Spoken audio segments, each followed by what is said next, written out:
चलो अगला एक कॉन्सेप्ट देखते हैं, फिर इसका क्वेश्चन करते हैं।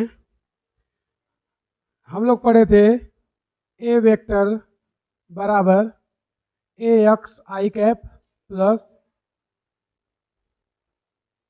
ए वाई जे कैप।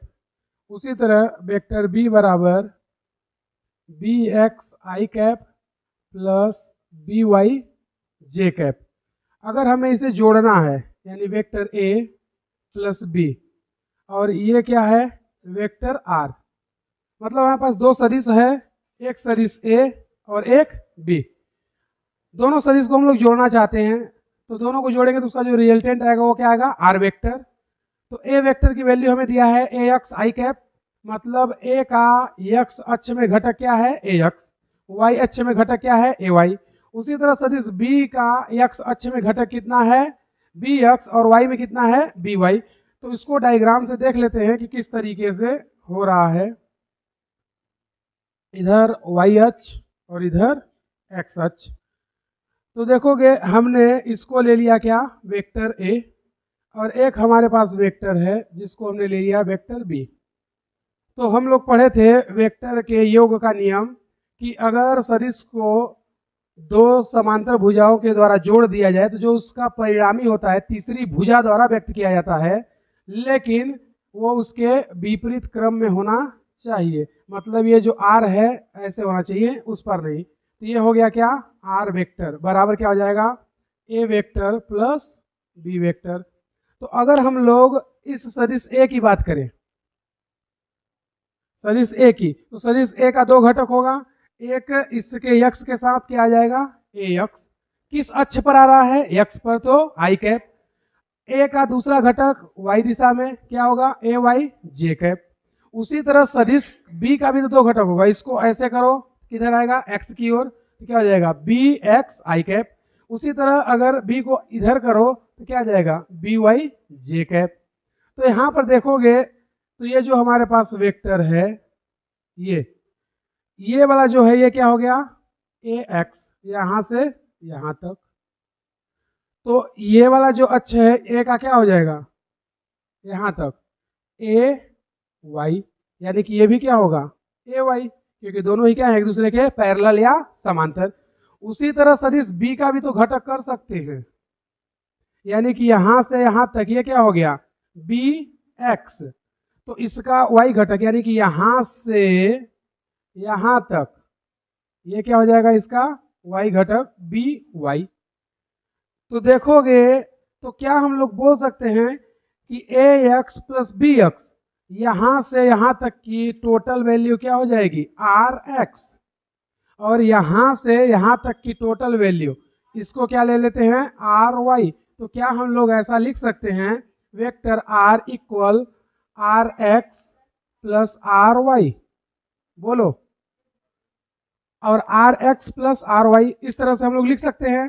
तो हमें परिणामी निकालना है, परिणामी आर वेक्टर बराबर क्या होगा ए वेक्टर प्लस बी वेक्टर, यानी कि उसी को हम लोग क्या बोल रहे हैं r x plus r y. तो यहां से अगर आर निकालना चाहें तो देखना यहां से आर क्या निकल के आएगा vector r equal r x, ये है आर एक्स की वैल्यू क्या है a x plus b x, किस डायरेक्शन में है एक्स में, तो क्या लगा देंगे आई कैप। तो आर एक्स बराबर हम लोग क्या लिख सकते हैं a x plus b x i cap, ठीक है। आर वाई की वैल्यू क्या है यहां से यहां तक है तो ए वाई प्लस बी वाई, किस डायरेक्शन में है वाई में, तो क्या लगा देंगे जे कैप। तो यहां से लिख सकते हैं B Y sorry A Y plus B Y, direction क्या हो जाएगा जे कैप। तो यहां से एक चीज क्लियर हो रहा है कि अगर हम लोग सदिश ए और सदिश बी को जोड़ना चाहें तो यहाँ पे क्या आएगा ए एक्स को बी एक्स से जोड़ दो, ए वाई को बी वाई से जोड़ दो, यानी कि एक्स का घटक एक्स के साथ जोड़ना है, वाई का घटक वाई के साथ। तो अगर घटाना पड़े तो क्या करेंगे एक्स को एक्स के साथ घटाएंगे, वाई को वाई के साथ घटाएंगे। तो ओवरऑल हमारा कॉन्सेप्ट क्या निकल के आता है कि अगर हमें 2 3 4 5 6 जितने भी सदिश दे अगर उन्हें जोड़ना है तो x को x के साथ जोड़ेंगे या घटाएंगे, y को y के साथ जोड़ेंगे या घटाएंगे, और जेड को जेड के साथ जोड़ेंगे या घटाएंगे। तो ये जो रिजल्टेंट आर आ रहा है ये एक्चुअल में क्या बता रहा है कि एक्स को एक्स के साथ जोड़ना है, वाई को वाई के साथ, मतलब आई कैप वाले को आई कैप के साथ ही जोड़ेंगे या घटाएंगे, जे कैप को जे कैप के साथ ही जोड़ेंगे या घटाएंगे। तो फाइनली यहाँ पे ये जो लिखे थे हम लोग इसको ऐसे ही तो लिखना चाहते थे, क्या a x plus b x क्या हो जाएगा i cap plus a Y plus B y j cap, यही आता। तो आर वेक्टर बराबर क्या आया है ए प्लस बी, या आर वेक्टर बराबर r x plus r y. तो यहाँ पे हुआ क्या है x को x के साथ जोड़ दिए हैं, y को y के साथ जोड़ दिए हैं। तो रिजल्टेंट जो है वो यही बताना चाहता है कि x घटक को x के साथ जोड़ते हैं, y घटक को y के साथ जोड़ते हैं। अगर z घटक रहता तो z को z के साथ, अगर घटाना होता तो भी यही करते, यानी x को x से घटाएंगे, y को y से और z को z से। तो यहाँ पे जो हमारा रिजल्टेंट निकल के आता है वो ये आता है कि x का x के साथ y के साथ जोड़ेंगे या घटाएंगे। तो हमारे पास दो सदिश दिया था, इनको जोड़ना हो तो इस तरीके से हम लोग जोड़ेंगे। तो अब हम लोग पहले जो करते थे केवल दो वेक्टर को जोड़ सकते थे त्रिभुज नियम से, लेकिन हमने बताया कि अगर हमारे पास 4 वेक्टर 5 वेक्टर 6 वेक्टर हो तो कैसे जोड़ेंगे, तो फिर ये तरीका अपना लेंगे। यहाँ पर आ जाओ, यहाँ पर हमें त्रिभुज नियम की आवश्यकता नहीं है, केवल आई कैप जे कैप के कैप इन सभी को यूज करके जितना वेक्टर हो एक साथ 5 6 7 वेक्टरों को भी जोड़ सकते हैं। लेकिन त्रिभुज नियम में क्या था, केवल दो वेक्टर को ही जोड़ सकते थे। तो अगर किसी वेक्टर में 2-3 घटक हैं तो उनको एक साथ इस तरीके से हम लोग जोड़ सकते हैं, समझे, नोट कर लो।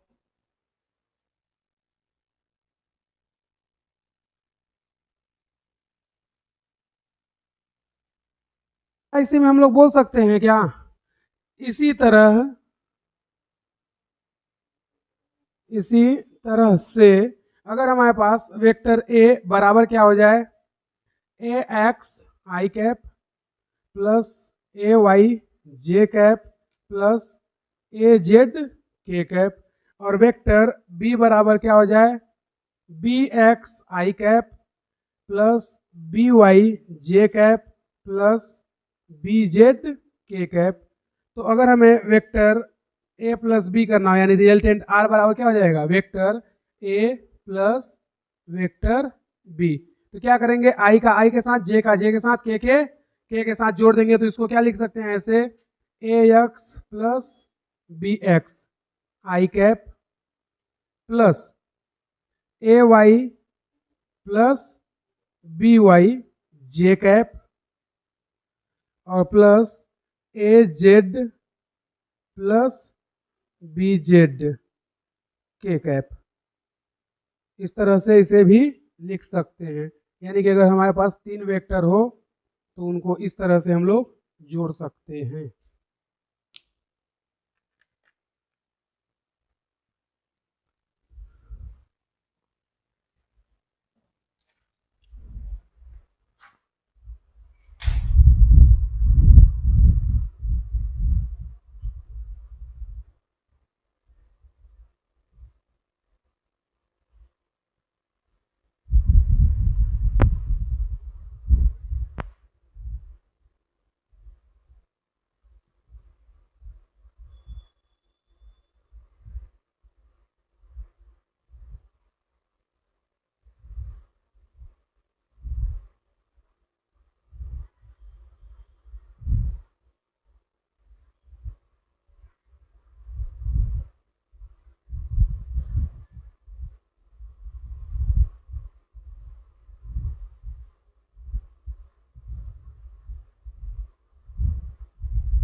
लिख चुके, लिखना क्वेश्चन अगला,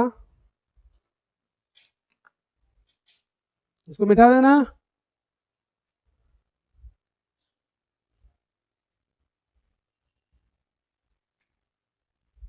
लिखना क्वेश्चन,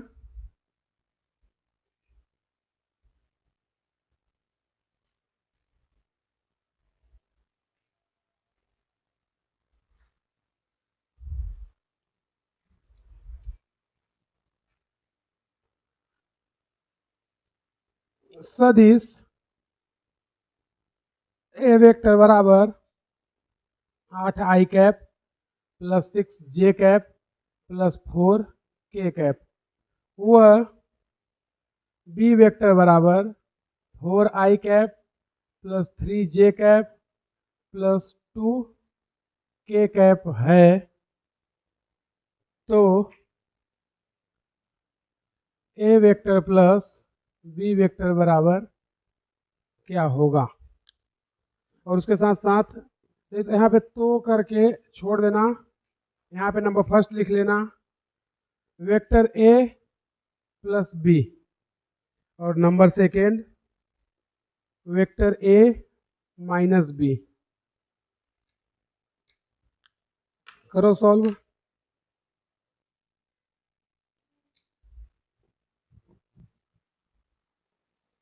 चलो आ जाओ, देखते हैं कैसे होगा।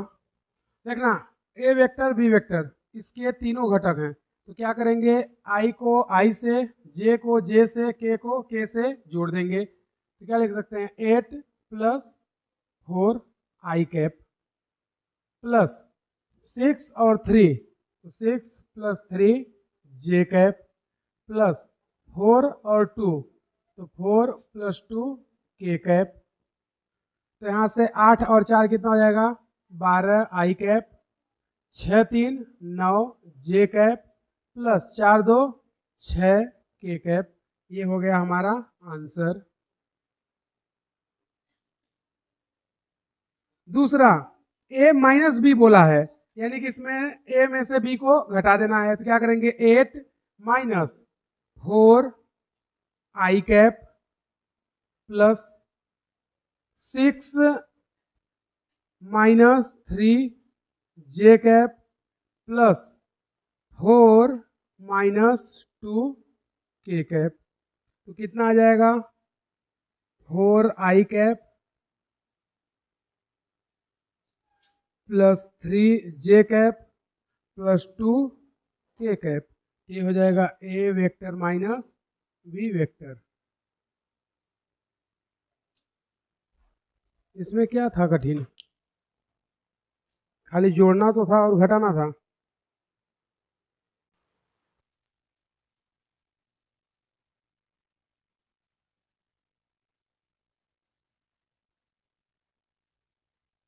अगला क्वेश्चन है, यदि वेक्टर ए बराबर 2 आई कैप प्लस जे कैप, वेक्टर बी बराबर 3 जे कैप माइनस के कैप, व वेक्टर सी बराबर 6 आई कैप माइनस 2 के कैप है, तो vector a minus 2b plus 3c का मान ज्ञात कीजिए।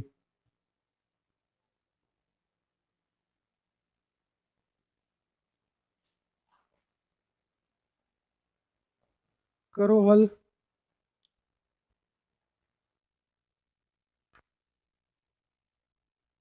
दिया, चलो आ जाओ। हमें दिया है वेक्टर ए बराबर 2 आई कैप प्लस जे कैप, वेक्टर बी बराबर 3 जे कैप माइनस के कैप, और वेक्टर सी बराबर 6 आई कैप माइनस 2 के कैप।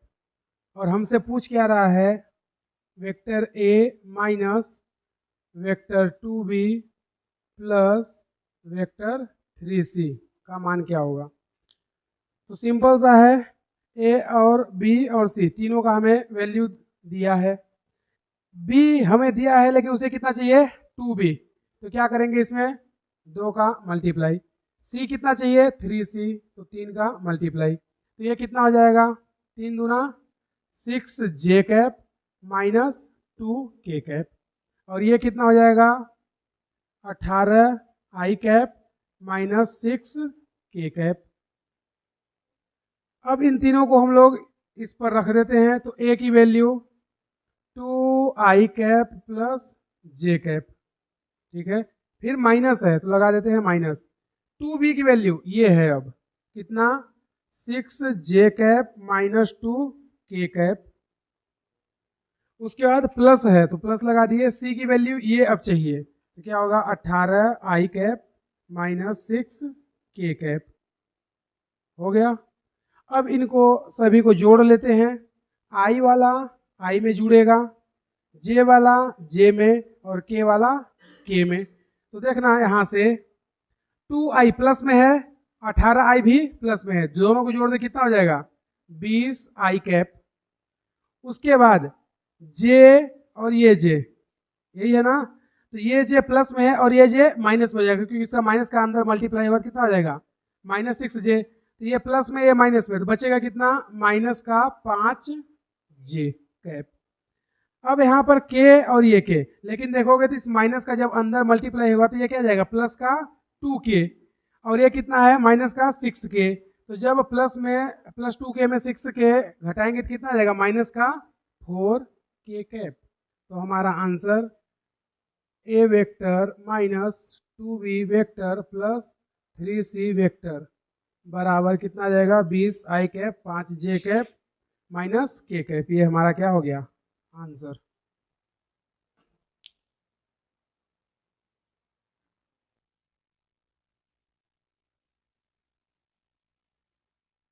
उस सदिश का मान ज्ञात कीजिए, उस सदिश का मान ज्ञात कीजिए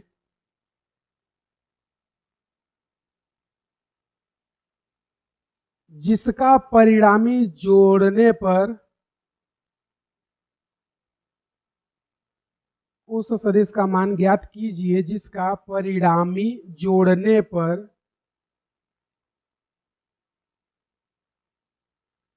एकांक सदिश y अक्ष के,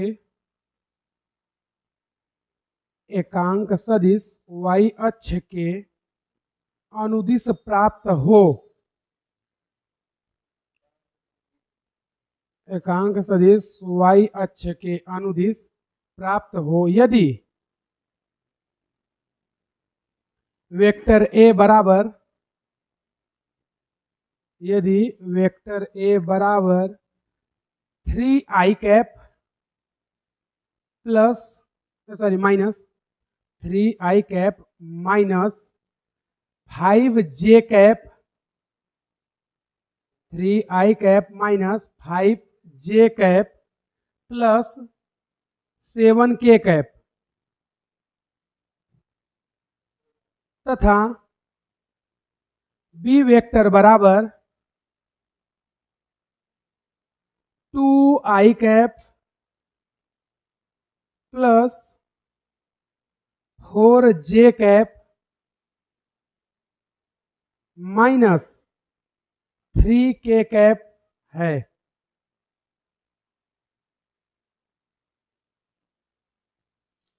याद करो क्या बोला था क्वेश्चन, वेक्टर ए कितना दिया है 3i कैप 5j कैप, और वेक्टर बी बराबर 2i cap plus 4j cap 3k cap, यही बोला है। तो बोल रहा है कि उस सदिश का मान क्या होगा जिसका परिणामी जोड़ने पर एकांक सदिश y अक्ष के अनुदिश प्राप्त होता है। मतलब इन दोनों को जब जोड़ते हैं तो जो परिणामी आ रहा है, ठीक है, तो इन दोनों को जोड़ेंगे तो इनका परिणामी क्या आ जाएगा, आर वेक्टर बराबर vector a plus vector b. तो आई को आई से, जे को जे को और के को के से, तो 3 + 2 कितना आ जाएगा 5 आई कैप। ये माइनस है, ये प्लस में है, तो कितना बचेगा माइनस जे कैप। और ये कितना बचेगा 4 के कैप, इतना ही बचेगा। तो इतना तो आ गया, लेकिन वो बोलता है कि जो उसका परिणामी है उसको जोड़ते हैं तो एकांक सदिश y अक्ष के अनुदिश प्राप्त होता है। तो वो सदिश कौन सा है, यानी कि हम लोग मान लेते हैं, माना वह सदिश सी वेक्टर है, ठीक है। तो इसमें अगर हम लोग जोड़ते हैं किसको, परिणामी आर वेक्टर को, तो बोलता है कि इसकी जो वैल्यू प्राप्त होती है कितना होती है, एकांक यानी 1, और इसकी दिशा कहाँ होती है, y अक्ष के अनुदिश। तो y अक्ष के अनुदिश तो दिशा जे कैप होती है, इसका इससे मल्टीप्लाई करोगे क्या मिलेगा, जे कैप ही। तो हमें c का मान चाहिए, तो वेक्टर c बराबर क्या आ जाएगा, जे कैप माइनस वेक्टर r, यही आएगा। तो यहां से c वेक्टर बराबर जे कैप माइनस ये जो भी है 5 आई कैप माइनस जे कैप प्लस 4 के कैप, माइनस का अंदर मल्टीप्लाई होगा तो क्या बचेगा, ये -5, ये प्लस और ये माइनस। तो जे को इसके साथ जोड़ नहीं सकते, क्यों, क्योंकि ये आई है, जे केवल जे के साथ जुड़ेगा या घटेगा। तो 5 को ऐसा ही लिख देंगे -5 आई कैप, जे का जे के साथ, तो ये प्लस में है और माइनस का माइनस से मल्टीप्लाई हो गया, कितना हो गया +2 जे कैप, और उसके साथ इसका अंदर मल्टीप्लाई हुआ क्या हो जाएगा -4 के कैप।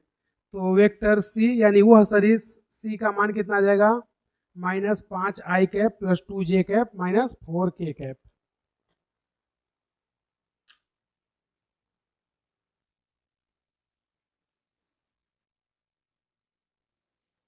लिखना सदिश ए, सदिश ए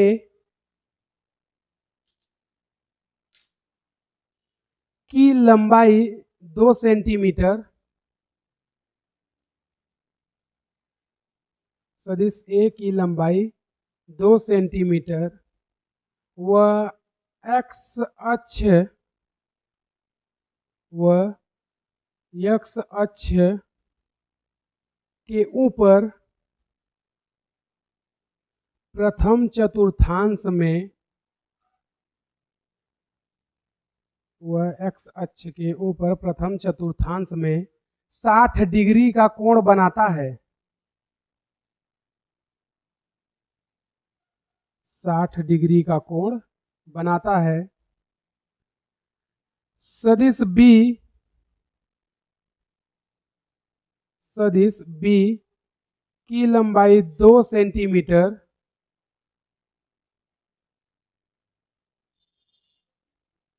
सदिश बी की लंबाई 2 सेंटीमीटर व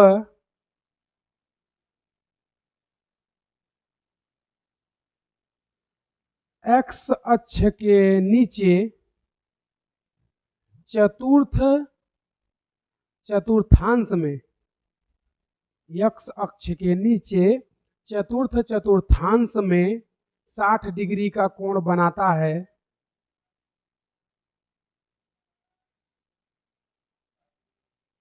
60 डिग्री का कोण बनाता है। तो सदिश ए वेक्टर प्लस बी वेक्टर का परिमाण ज्ञात कीजिए। तो सदिश ए वेक्टर प्लस बी वेक्टर का परिमाण ज्ञात कीजिए।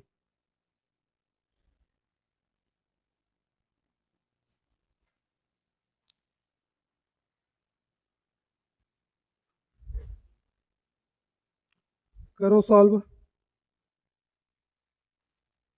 चलो आ जाओ देख लेते हैं। हमें क्या बोल रहा है एक वेक्टर है ए जिसका लंबाई कितना है 2 सेंटीमीटर और यह यक्स के ऊपर कितना 60 डिग्री का कोण बनाता है फर्स्ट क्वाड्रेंट में। एक वेक्टर बी है जिसका वैल्यू भी 2 सेंटीमीटर है, यह एक्स के नीचे 60 डिग्री का कोण बनाता है लेकिन फोर्थ क्वाड्रेंट में। तो हमसे पूछ रहा है कि ए वेक्टर प्लस बी वेक्टर का मान क्या होगा। ठीक है, तो चलो इसका हम लोग डायग्राम बना के देख लेते हैं। ये हो गया y और ये हो गया x, ये हो गया -y और ये -x। तो हमसे बोल रहा है कि जो सदिश a है 2 सेंटीमीटर उसका मान है और x के ऊपर 60 डिग्री का प्रथम चतुर्थांश कोण बनाता है। तो प्रथम ये होता है, ये द्वितीय, ये तृतीय और ये चतुर्थ। तो वो बोलता है कि फर्स्ट में कितने का कोण बना रहा है 60 डिग्री का।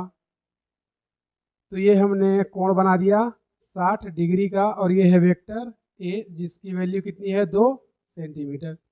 फिर बोलता है वेक्टर बी, उसका भी मान 2 सेंटीमीटर है लेकिन वो चतुर्थ में 60 डिग्री का नीचे की कोण बनाता है। तो इधर से ये हो गया वेक्टर बी, इसकी भी वैल्यू 2 सेंटीमीटर और इसका भी कोण कितना है 60 डिग्री, लेकिन ये कहाँ बनाता है चतुर्थ क्वाड्रेंट में। तो बोल रहा है कि ए और बी का वह मान क्या होगा।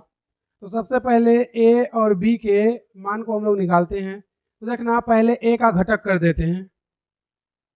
ए का घटक करेंगे तो ए इसके साथ क्या बनाया है कोण, तो यहाँ पे क्या आ जाएगा ए कॉस 60 डिग्री। तो इसका y घटक क्या होगा इधर पर ये वाला ए साइन 60 डिग्री।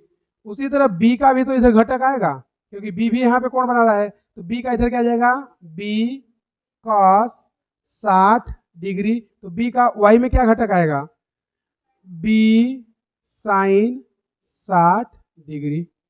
अब मान निकाल लेते हैं सभी का।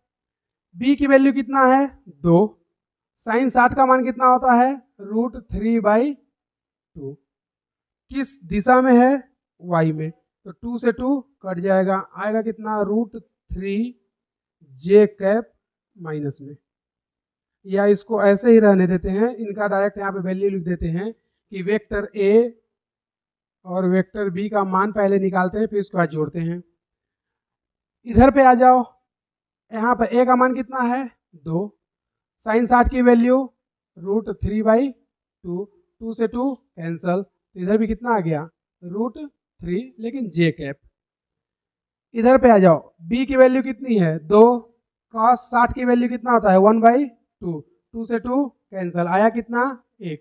a का वैल्यू 2, cos 60 की वैल्यू 1/2, 2 से 2 कैंसल, आया कितना 1, है किधर x में। तो यहाँ पर देखोगे तो b का जो y घटक है कितना आया है √3, लेकिन कहाँ है -y में, क्या लिख देंगे -j। और b का जो x घटक यानी कि क्या, इसको ऐसे नहीं लिख सकते हम लोग bxi प्लस byj, इसको क्या लिखेंगे axi और ayj। तो x अक्ष में इसका मान कितना आया है देखो 1, लेकिन उसके साथ क्या लगा देंगे i, तो यहाँ पर लिख सकते हैं 1i प्लस y अक्ष में कितना आया है a का मान √3, तो लिख देंगे √3j। उसी तरह b का x अक्ष में कितना मान है 1, तो लिख देंगे 1i प्लस b का ही y अक्ष में कितना है माइनस का √3j। माइनस क्या बता रहा है कि -y में है इसकी दिशा। तो अब हमारे पास a वेक्टर का भी मान आ गया है, b का भी मान आ गया, दोनों को जोड़ देंगे तो a वेक्टर का मान ये है, b वेक्टर का मान ये है। तो यहाँ से देखोगे तो हम लोग a vector plus b vector बराबर i से जुड़ेगा, कितना हो जाएगा 2i प्लस ये प्लस √3j है और ये माइनस √3j है, दोनों कटेंगे कितना हो जाएगा 0। तो vector a plus vector b बराबर कितना आ जाएगा 2i कैप। ये तो मैथमेटिक्स हो गया। हम लोग चाहते तो बिना इसको पेन चलाए भी हल कर सकते थे। पता है कैसे?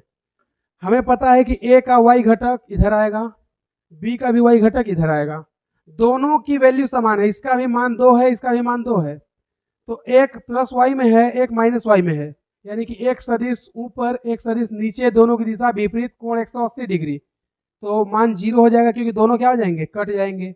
भाई अगर दोनों विपरीत में होते हैं तो 0 होता है, अगर दोनों समान में होते हैं तो क्या होता है 0 डिग्री, तो जुड़ जाता है।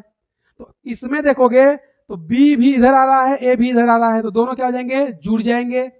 और इसमें देखोगे तो एक ऊपर है एक नीचे, यानी कि 180 डिग्री, तो क्या हो जाएगा, कट जाएगा। तो √3, ये √3 कट गया, इधर a का और इधर b का दोनों जुड़ गया, तो इसका भी मान 1, इसका भी मान 1, आगे कितना जाएगा 2, है किस दिशा में, x में, तो क्या लिख देंगे i कैप।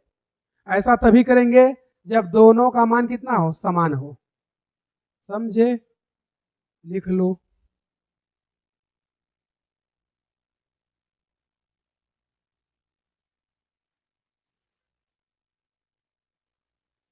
सदिश a का परिमाण 5 व सदिश b का परिमाण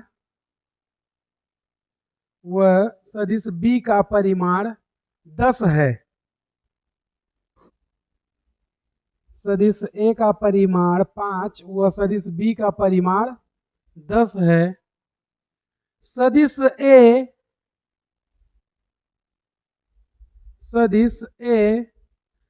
प्लस x अक्ष के अनुदिश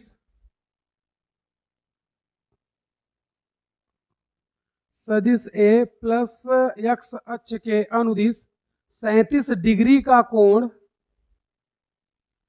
37 डिग्री का कोण व सदिश b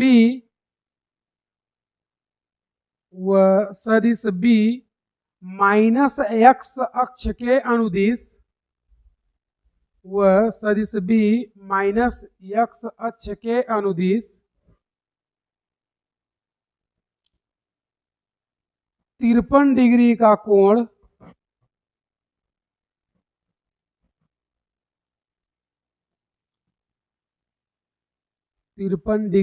कोण बनाता है। तो ज्ञात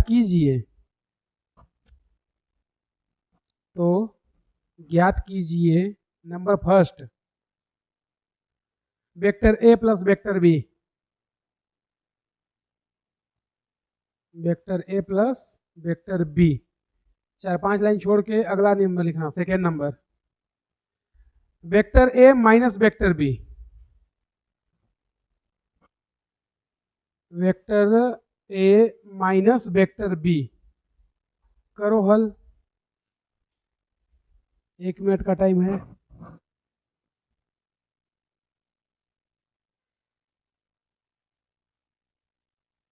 चलो आ जाओ, देखते हैं क्या क्या दिया था।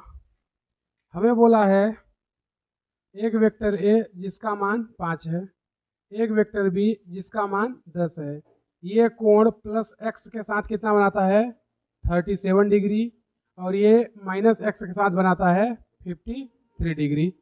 तो क्या करते हैं, ये y, ये x, ये माइनस y और ये माइनस x, यहाँ पर हम लोग दो सदिश बना देते हैं। ये एक सदिश a जिसका मान 5 है, कोण कितना बनाता है 37 डिग्री। ये एक सदिश b जिसका मान कितना है 10 और कोण कितना बनाता है 53 डिग्री। ठीक है, तो हमसे पूछ रहा है a प्लस बी और a माइनस बी क्या होगा। तो सबसे पहले a का घटक कर लेते हैं। a का इधर घटक क्या आएगा, a cos 37 डिग्री, और y घटक क्या आएगा, y इसका a sin 37 डिग्री। उसी तरह b का भी तो घटक होगा, b का घटक क्या होगा, इधर माइनस x में बी कॉस 53 डिग्री और वाई में क्या आ जाएगा, बी साइन 53 डिग्री। तो पहले हमें 37 और क्या बोलते हैं 37 और 53 डिग्री का मान पता होना चाहिए। तो हमने तुम लोगों को बताया था ये 3, ये 4, तो ये 5, ये 53 डिग्री, ये 37 डिग्री, तो ये 90 डिग्री। तो साइन ए कॉस 37 डिग्री, ठीक है। तो ए की वैल्यू कितना है 5, कॉस 37 डिग्री, तो ये 37 डिग्री है। कॉस की वैल्यू क्या होती है, बोलो, आधार बटे कर्ण। तो आधार कितना है 4, कर्ण कितना है 5, तो कितना आ जाएगा 4 बटे 5, 5 से 5 कैंसल, तो आया कितना मान 4। उसी तरह ए साइन 37 डिग्री का मान ज्ञात कर लेते हैं। ए का मान 5, साइन 37 डिग्री, तो ये है 37, साइन बराबर क्या होता है लंब बटे कर्ण, लंब 3 कर्ण 5, तो कितना आ जाएगा 3 बटे 5, 5 से 5 कैंसल, आया कितना 3। उसी तरह बी कॉस 53 डिग्री, तो बी की वैल्यू कितनी है 10 इंटू कॉस 53, तो ये है 53 डिग्री।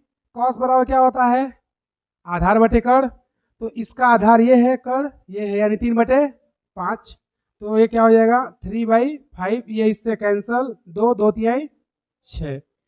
बी साइन 53, तो फिर वही यहाँ पर साइन है, तो साइन क्या होता है लंब बटे कर्ण, तो 4 बटे 5, तो यहाँ पे क्या कर देंगे 10 इंटू 4 बटे 5, 5 दूना 10, 4 दूनी 8, ये आ गया।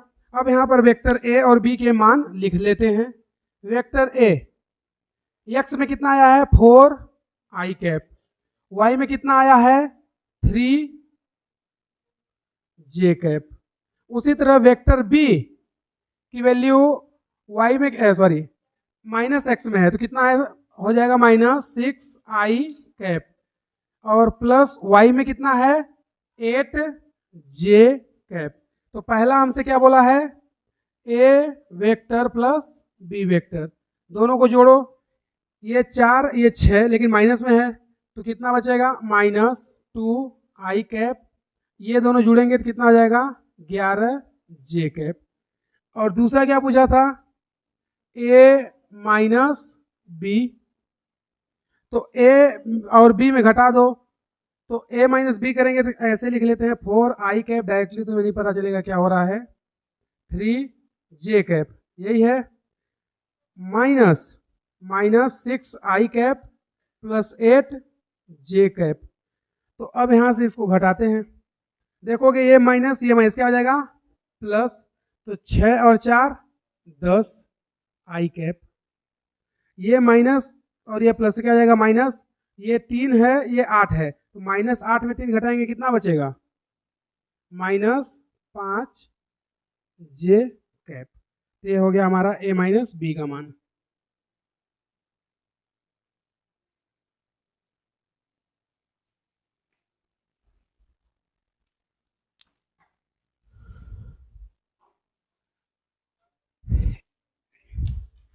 एक निकाय जिस पर 3 बल कार्यरत हैं, एक निकाय जिस पर 3 बल कार्यरत हैं,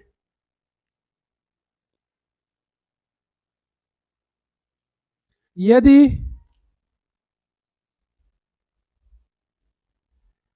बल F1 का परिमाण,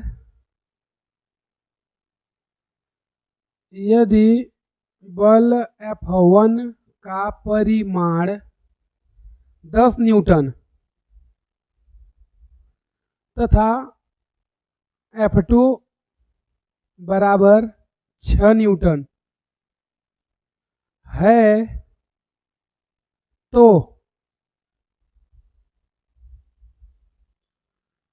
बल F3 का परिमाण है, तो बल F3 का परिमाण व कोण थीटा ज्ञात कीजिए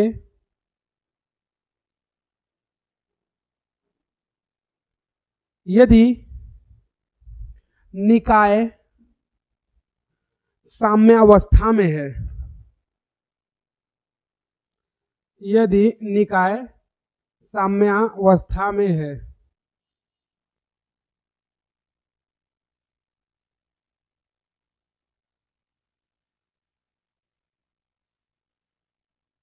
क्वेश्चन का डायग्राम बना लो। जो भी क्वेश्चन बोले हैं वो बोल रहा है कि एक निकाय है, ये y, ये x, ये माइनस y और ये माइनस x। तो बोल रहा है कि एक बल इधर लगता है जिसका कोण कितना है 37 डिग्री, और दूसरा बल इधर लगता है जिसका कोण है थीटा, और तीसरा जो बल है, हाँ तो इसीलिए तो चित्र दे रहे हैं, जब सब उसी में लिख देगा चित्र क्या बताएंगे। तीसरा जो बल है F3 वो इधर ही लग रहा है, ये है F1, ये है F2। तुमसे पूछा क्या है क्वेश्चन में, तुमसे बोला है कि ये F3 का मान कितना होगा और इस थीटा का मान कितना होगा। तो यहाँ पर एक निकाय है जिस पर 3 बल लग रहे हैं, F1, F2, F3। ये साम्य में है, एक कोण दिया है 37 डिग्री, दूसरा कोण तुम्हें ज्ञात करना है। 2 बल के मान दिए हैं F1 और F2 का, F3 का मान तुम्हें ज्ञात करना है, यानी 2 चीज ज्ञात करना है, एक तो F3 का मान और दूसरा थीटा का मान।